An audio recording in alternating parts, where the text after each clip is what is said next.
जब बीजेपी की सरकार थी और जयराम सरकार फैसले पलटा करती थी तो कांग्रेस ये शोर मचाया करती थी कि ये तो पलटू राम सरकार है। अब देखिए क्या हो रहा है। अपने बाल्यकाल में ही चल रही सुख की सरकार ने अपना पहला फैसला रोल बैक किया है। सियासत में कुदरत का रोल देखिए। बाल्यकाल में चल रही सरकार ने जो फैसला पलटा है वे बालक बालिकाओं से ही जुड़ा हुआ है। मानो उम्र के लिहाज से फैसलों का लिबास तय हो रहा है। बीते गुरुवार को हिमाचल सरकार ने पहले एक नोटिफिकेशन जारी की और इसमें ये ऑर्डर जारी किए गए थे कि तमाम स्कूलों में एनुअल फंक्शन के आयोजन पर रोक लगा दी गई। लेकिन लगभग 1 घंटे के बाद ही एक नया आदेश जारी हो गया और इसमें पुराने आदेश निरस्त कर दिए गए, यानी एनुअल फंक्शन कंटिन्यू रहेंगे। अब सरकार में बैठे कांग्रेस के नेताओं से कौन पूछे कि भैया जयराम सरकार तो दिनों के अंतराल में अक्सर फैसले बदला करती थी, आप लोगों ने तो फैसले पलटने के वक्त का रिकॉर्ड ही बना दिया,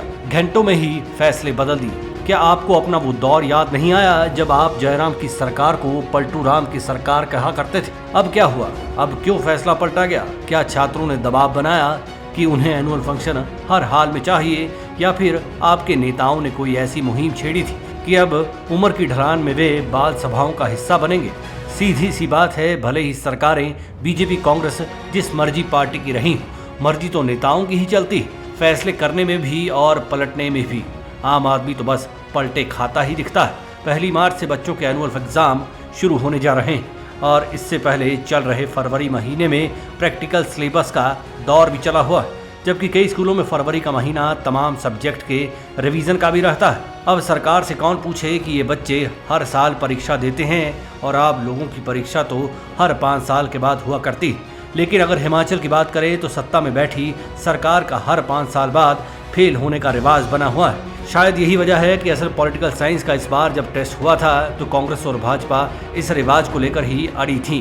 भाजपा कह रही थी कि रिवाज बदलकर इतिहास रचेगी और कांग्रेस ताल ठोंक रही थी कि रिवाज कायम रहेगा। अब तो सियासत के इन भले मानुसों से अध्यापक वर्ग का भी ये सवाल है कि फाइनल एग्जाम के महीनों में फंक्शन करवाना कहां तक सही रहता है। बच्चों का भविष्य इन्हीं सालाना इम्तिहानों पर निर्भर करता है। सारी उम्र के सपने इसी स्कूल टाइम पर अपना आधार बनाते हैं। एनुअल फंक्शन पर रोक लगाने की बजाय इसकी टाइमिंग के बदलाव पर अगर गौर किया होता तो ज्यादा अच्छा होता।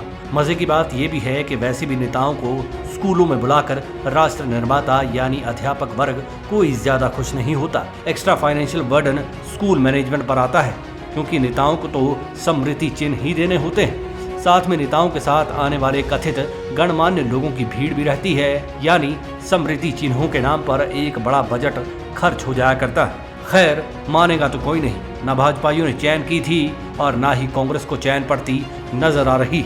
अगर छात्रों के सुख की कुछ अहमियत होती तो सुख की सरकार अपना फैसला ना पलटती।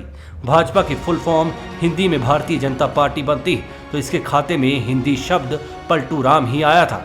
कांग्रेस लफ्ज में ही अंग्रेजी है, तो ऐसे में अंग्रेजी में हिंदी पुट देते हुए ये कहेंगे कि ये तो रोलू बैकू सरकार निकली। जयराम सरकार को तो कांग्रेस फैसलों को पलटने पर कोसती थी, लेकिन अपने फैसलों पर कांग्रेस सरकार कोस भर भी न चल पाई। Udayveer Pathania, black and white news.